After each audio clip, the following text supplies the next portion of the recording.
أعوذ بالله من الشيطان الرجيم. بسم الله الرحمن الرحيم.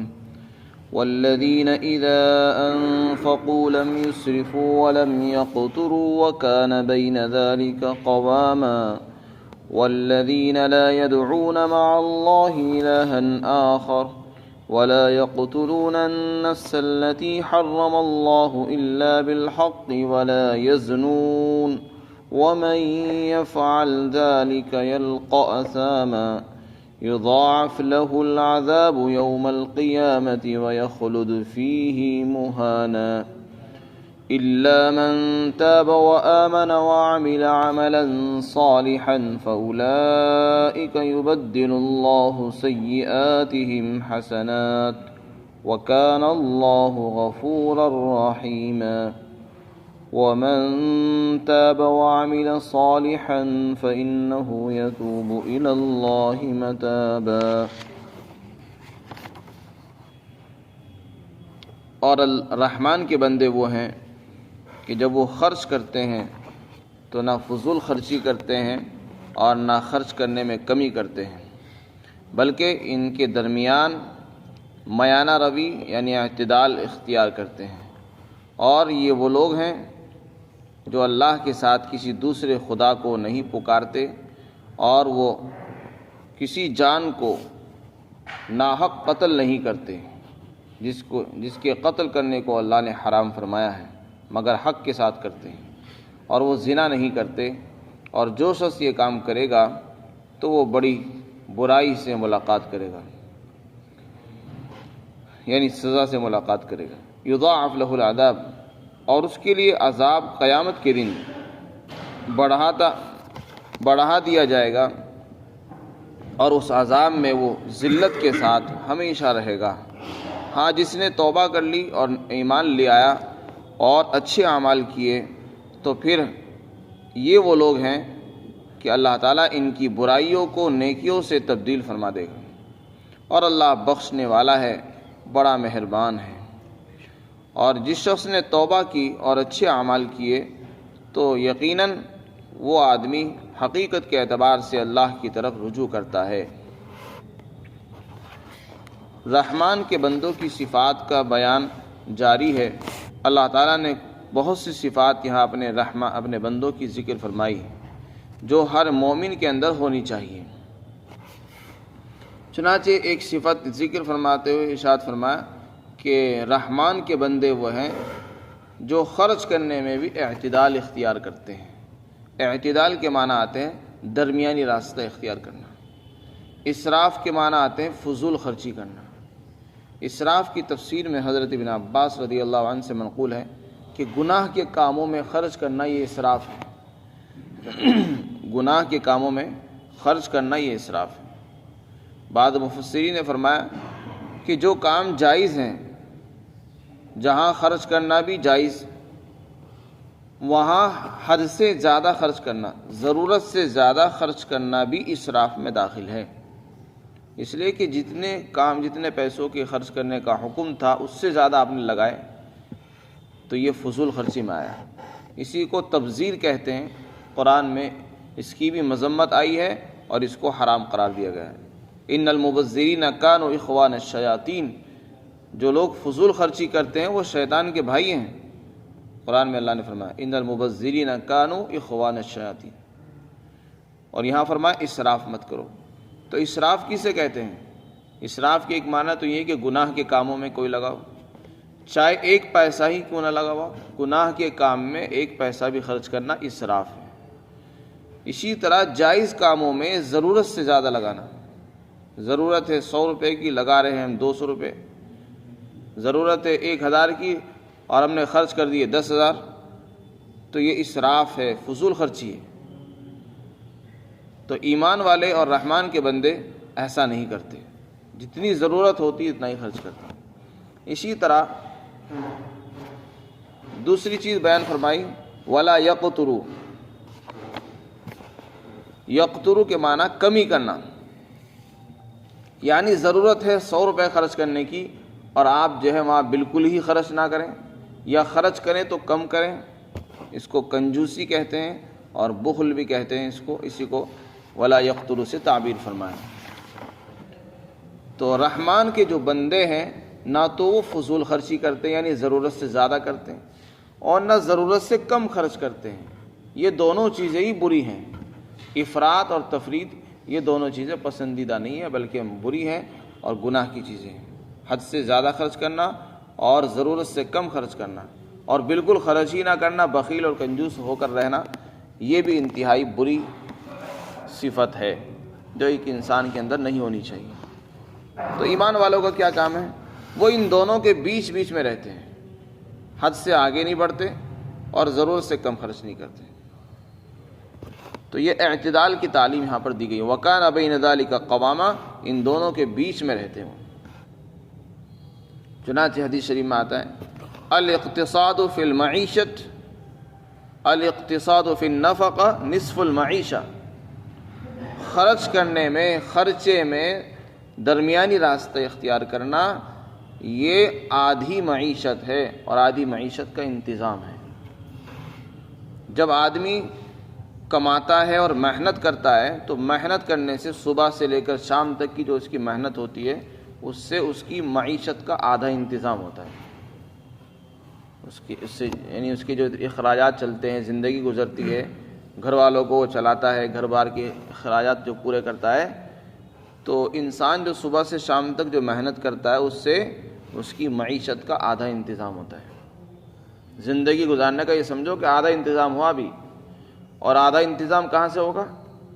آدھا انتظام یہ ہے کہ وہ جو ہم نے کمایا اس کو صحیح استعمال کر لو۔ جس آدمی نے کمانے کے بعد اس کا صحیح استعمال پہچان لیا تو یہ سمجھ جاؤ کہ اس نے آدھی معیشت اور سیکھ لی، اس نے آدھی کمائی اور کما لی۔ جتنے پیسے صبح سے شام تک کمائے تھے صحیح استعمال کرنے سے اتنے پیسے اس نے اور کما لیے۔ اس لیے کہ جس آدمی نے صحیح استعمال نہیں سیکھا اور اس کو یوں ہی اڑا دیا تو اس کی وہ آدھی بھی ختم ہو گئی۔ تو درمیانی راستہ اختیار کرنا خرچے میں یہ آدھی معیشت ہے۔ ایسا یہ جیسے کہ آپ کو آدھی آمدنی مل گئی ہو اور آدھی آمدنی صبح سے شام تک خرچ کرنے میں آپ کو ملتی ہے، اخراجات میں، کمانے میں ملتی ہے۔ تو جو لوگ صحیح چلتے ہیں، حساب سے چلتے ہیں، اعتدال کے ساتھ چلتے ہیں، اللہ تعالیٰ ان کے اس طریقے سے اخراجات پورے فرما دیتا ہے، تو ان کی کمائی تھوڑی سی ہوتی ہے اور ان کی ضرورتیں ساری پوری ہو جاتی ہیں۔ اور جو لوگ فضول خرچی کرتے ہیں وہ 1000 روپے کما لیں، 10,000 کما لیں، لیکن ان کے پھر بھی اخراجات پورے نہیں ہوتے، خرچے پھر بھی جو کہ تو رہتے ہیں۔ اور جو لوگ حساب سے چلتے ہیں ان کے پیسے پھر بھی بچے رہتے ہیں، اور جو لوگ کنجوسی کرتے ہیں ان کی کوئی ضرورت پوری نہیں ہوتی۔ تو رحمان کے بندوں کی شان یہ ہے کہ وہ اعتدال سے چلتے ہیں، اور اعتدال کے ساتھ چلنا بھی چاہیے۔ اعتدال کا جو حکم ہے وہ ہر چیز میں ہے۔ اللہ کے راستے میں بھی خرچ کریں تو وہاں بھی درمیانی راستہ، یہ نہیں کہ بس آج شوق چڑھا تو سارا ہی مال خرچ کر دیا اور پھر کل کو بھوکے ہو گئے اور دوسرے کے سامنے ہاتھ پھیلا رہے ہیں، اس کا حکم نہیں ہے۔ تو اللہ کے راستے میں بھی خرچ کرنے کی بات آئی تو درمیانی راستہ اختیار کریں، اتنا خرچ کریں جس سے انسان کو تکلیف نہ ہو، خود اپنے اوپر بوجھ نہ پڑے، کل کو کسی اور کے سامنے ہاتھ پھیلانے کی نوبت نہ آئے، اتنا خرچ کرو۔ یہ ان لوگوں کے لیے جن کو توکل کا اعلیٰ درجہ حاصل نہیں ہے، اور جن کو اللہ نے توکل کا اعلیٰ مقام عطا فرمایا ہے، یعنی اگر وہ اپنا سارا مال بھی خرچ کر دیں گے تب بھی ان کے نفس پر ذرا سا بھی بوجھ نہیں ہوگا، نہ ان کو تکلیف ہوگی، اور ان کے جو ضروری اخراجات ہیں، گھر بار کے خرچے ہیں ضروری واجبی، وہ اللہ نے ان کا انتظام فرما رکھا ہے، تو پھر اس کے لیے اجازت ہے کہ وہ سارا مال بھی خرچ کر سکتے ہیں، وہ سارا مال بھی خرچ کر دے، کیونکہ اس کو اللہ پر توکل ہے، وہ کسی کے سامنے شکایت نہیں کرے گا، نہ کسی کے سامنے ہاتھ پھیلائے گا، اس کے انتظامات موجود ہیں۔ جیسے کہ حضرت صدیق اکبر رضی اللہ عنہ کا حال تھا۔ غزوہ تبوک کا جب موقع آیا تو آپ نے اعلان فرمایا، تو حضرت صدیق اکبر رضی اللہ عنہ نے جتنا مال گھر میں موجود تھا، سامان تھا، سب لا کر پیش کر دیا دربار نبوی کے اندر۔ آپ نے پوچھا کہ ابو بکر کیا چھوڑ کر آئے گھر والوں کے لیے؟ کہ کچھ نہیں، بس اللہ اور اس کے رسول کو چھوڑ کر آئے، اللہ کی خوشنودی کافی ہے۔ تو ان کو توکل کا اعلیٰ مقام حاصل تھا، اس لیے ان کے خرچ کرنے پر آپ نے کوئی اعتراض بھی نہیں کیا کہ ایسا کیوں کہ آپ نے گھر والوں کے لیے کیوں نہیں چھوڑا۔ اور حضرت عمر آدھا لے کر آئے۔ تو تو یہ ان کے لیے ہے جن کو اعلیٰ مقام حاصل ہے، جن کو بعد میں پریشانی نہیں ہوگی، تو وہ سارا بھی خرچ کر دیں۔ لیکن عام لوگوں کے لیے جو قانون ہے وہ یہی ہے کہ درمیانی راستہ اختیار کریں، جتنی آمدنی ہے اسی کے حساب سے خرچ کرتے رہیں، اللہ کے راستے میں بھی، دین کے کاموں میں بھی، صدقات میں بھی، خیرات میں بھی وغیرہ۔ دوسری صفت بیان کی، اور رحمان کے بندے وہ ہیں جو اللہ کے ساتھ کسی دوسرے خدا کو نہیں پکارتے، یعنی صرف اللہ ہی کو بلاتے ہیں، اللہ ہی کو پکارتے ہیں، اسی کو آواز دیتے ہیں، اسی سے مانگتے ہیں، کسی اور سے نہیں مانگتے۔ تو پکارنا ادھر حقیقت دعا کے لیے پکارنا، عبادت کے لیے پکارنا مراد ہے اس سے، یعنی وہ شرک نہیں کرتے، رحمان کے بندے ایسے ہیں۔ وَلَا يَقْتُلُونَ النَّفْسَ الَّتِي حَرَّمَ اللَّهُ إِلَّا بِالْحَقِّ، کسی نفس کو قتل کرنا حرام ہے۔ من قتل نفسا بغیر نفس او فساد فی الارض فکأنما قتل الناس جميعا، جس نے کسی ایک انسان کو قتل کیا تو اللہ فرماتے ہو ایسا ہی جیسے اس نے سارے انسانوں کو قتل کر دیا۔ ایک انسان کا قتل، ایک انسان کا خون ساری انسانیت کا خون ہے، اس کو ایک نہ سمجھو، وہ ساری انسانیت کا قتل ہو گیا جس نے ناحق قتل کیا کسی کو۔ تو کسی کو ناجائز طور پر ناحق مارنا یہ حرام ہے، گناہ کبیرہ ہے۔ تو رحمان کے بندے ایسے ہیں جو کسی کو ناحق مارنے سے، قتل کرنے سے بھی بچتے ہیں۔ لیکن اگر اس کو قتل کرنا جائز ہو جاتا ہے تو پھر قتل کر دیتے ہیں۔ جائز کی کیا شکلیں ہیں؟ کسی آدمی نے کسی کو قتل کیا تو اب شریعت یہ کہتی ہے جس قاتل نے کسی کو قتل کیا ہے تو بدلے میں اور قصاص میں اس کو قتل کیا جائے گا۔ یا اسی طرح کسی آدمی نے شادی شدہ ہونے کے باوجود زنا کیا تو اس کی سزا رجم ہے، یعنی پتھروں سے مار مار کر اس کو سنگسار کر دیا جائے گا اور ہلاک کر دیا جائے گا۔ تو جس آدمی کو کے اوپر قصاص واجب ہو چکا ہو تو اس کو قصاص میں اگر قتل کرنے کی ضرورت پیش آتی ہو تو ایمان رحمان کے بندے وہ ہیں جو حق اور بجا طور پر قتل کرتے ہیں، ناحق کسی کو قتل نہیں کرتے۔ ولا یزنون، ایک اور صفت بیان کی کہ وہ زنا نہیں کرتے، اس لیے کہ یہ سب انتہائی برے کام ہیں، اللہ کی ناراضگی کے ذریعے ہیں جن سے اللہ ناراض ہوتا ہے اور اللہ کی رحمتیں اس سے ختم ہوتی ہیں اور اللہ کا غصہ نازل ہوتا ہے اور نحوستیں پھیلتی ہیں۔ یہ رحمان کے بندے کام نہیں کرتے۔ آگے ارشاد فرمایا یہ جو تین کام ہیں، یعنی شرک کرنا، کسی کو ناحق قتل کرنا اور اسی طرح زنا کرنا ہے، یہ کام ایسے ہیں، اللہ تعالیٰ فرماتے جو ایسے یہ کام کرے گا وہ سزا پائے گا، اس کی جو سخت ترین سزا ہوگی وہ اس کو ملے گی۔ پھر آگے فرمایا ان کی جو سزا ہے وہ کم نہیں ہوگی بلکہ اس کو بڑھا دیا جائے گا، بڑھا دیا جائے گا، ان کے لیے اس کی سزا کو بڑھاتے رہیں گے اور وہ بڑھتی رہے گی قیامت تک، اور وہ ہمیشہ اس میں ذلت کے ساتھ سامنا کریں گے اور ہمیشہ اس کی سزا کے اندر رہیں گے۔ پھر آگے ارشاد فرمایا کافر کے لیے توبہ کا دروازہ ہمیشہ کھلا ہوا ہے، جب تک اس کی موت نہیں آتی، انتقال سے پہلے اس کے لیے توبہ کا دروازہ کھلا ہوا ہے۔ اگر وہ یہ چاہتا ہے کہ مجھ سے غلطی ہوئی، زنا ہوا، چوری ہوئی، قتل ہوا اور شرک بھی ہوا، کفر بھی ہوا، لیکن میں چاہتا ہوں کہ میرے گناہ معاف ہو جائیں، تو اس کو چاہیے کہ اسلام لے آئے، ایک مرتبہ کلمہ پڑھ لے، سارے گناہ معاف ہو جائیں گے۔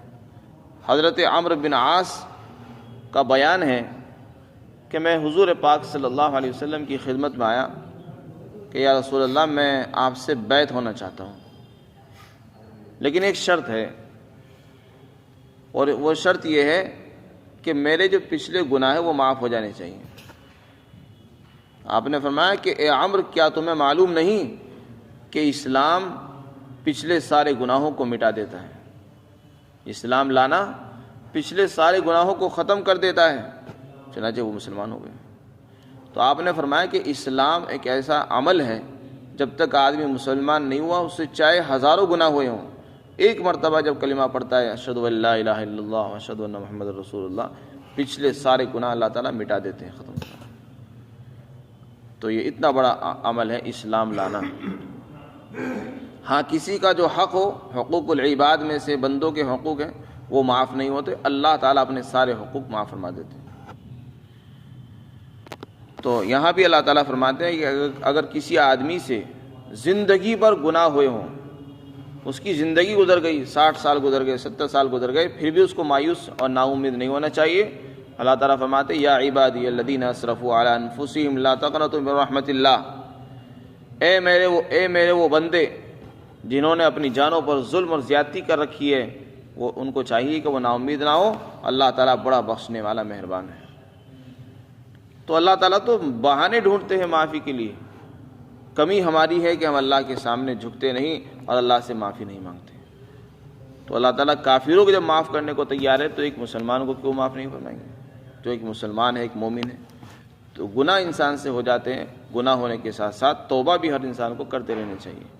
تو اللہ فرماتے ہیں کہ اگر کوئی آدمی توبہ کر لے اور اچھی ایمان لے آئے اور ایمان لانے کے بعد اچھے اعمال کر لے تو پھر اللہ اس کی ساری برائیوں کو نیکیوں سے بدل دے گا۔ اب یہ جو فرمایا برائیوں کو نیکیوں سے بدل دے گا، اس کا کیا مطلب ہے؟ ایک تفسیر اس کی یہ منقول ہے حضرت ابن عباس رضی اللہ عنہ سے کہ ایمان لانے سے پہلے جو اس نے گناہ کیے تھے، ایمان جب لایا، جس دن اس نے کلمہ پڑھا، اس دن اس کے سارے گناہ مٹا دیے گئے، ختم ہو گئے۔ اب جو وہ ایمان لایا ہے، اب ایمان لانے کے بعد جو بھی اعمال کرے گا، جس نامہ اعمال کے اندر اس کی برائیاں اور گناہ لکھے ہوئے تھے ان کو مٹا کر اس کی جگہ ایمان اور اچھے اعمال لکھ دیے جائیں گے۔ یہ مطلب ہے اس کا۔ اور ایک دوسری تفسیر بھی منقول ہے، حافظ ابن کثیر رحمۃ اللہ علیہ سے منقول ہے کہ نہیں، اس کا ایک مطلب اور بھی ہے۔ اس نے جو گناہ کفر سے پہلے کیے ہوں گے، ایمان سے پہلے جو کفر کی حالت میں گناہ کیے تھے، اللہ تعالیٰ جب اس کو احساس ہوگا کہ میری ساری زندگی تو یہی غفلت میں گزر گئی، میں نے تو کوئی بھی نیک عمل نہیں کیا اور میں اب بالکل بڑھاپے کی حالت میں ایمان لایا ہوں، اب میں کیسے عبادت کروں، اب میں کیسے نیک اعمال کروں، میری زندگی تو تھوڑی سی باقی ہے۔ تو جب اس کو یہ احساس پیدا ہوگا تو اللہ تعالیٰ اس کے پچھلے سارے گناہوں کو نیکیوں میں بدل دیں گے، اور جو اس کی گناہ لکھے ہوئے تھے ان کو اللہ تعالیٰ نیکیوں میں تبدیل فرما دیں گے۔ تو اللہ کے لیے یہ بھی کوئی بعید نہیں ہے، اور یہ بہت سی روایت سے یہ چیز ثابت ہے۔ اور قرآن میں خود فرمایا اللہ تعالیٰ ان کی گناہوں کو بدل دے گا اچھے اعمال سے، نیک اعمال سے، اور اللہ کے لیے کوئی مشکل نہیں ہے، اس کے لیے تو بہانے چاہیے۔ وَكَانَ اللَّهُ غَفُورًا رَحِيمًا، اور اللہ بخشنے والا ہے، بڑا اور بے حد مہربان اور رحم کرنے والا ہے۔ اس کے بعد ارشاد فرمایا جو لوگ توبہ کرتے ہیں وہ حقیقت میں اللہ کی طرف رجوع ہو جاتے ہیں۔ توبہ کرنا حقیقت میں اللہ کی طرف متوجہ ہو جانا ہے۔ تو توبہ کی جن کو توفیق ہوتی ہے اللہ تعالیٰ ان کو اپنی طرف متوجہ فرماتے ہیں، اس لیے انسان کو توبہ کرتے رہنی چاہیے۔ حدیث شریف میں فرمایا جو توبہ کرتا ہے وہ ایسا ہی ہے جیسا کہ اس نے ابھی گناہ کیا ہی نہیں۔ التائب من الذنب کمن لا ذنب لہ ومن تاب، اور جو لوگ توبہ کرتے ہیں اور نیک اعمال کرتے ہیں تو وہ حقیقت میں اللہ کی طرف رجوع ہو جاتے ہیں۔ اللہ تعالیٰ ہم سب کو بھی توبہ کی توفیق نصیب فرمائے۔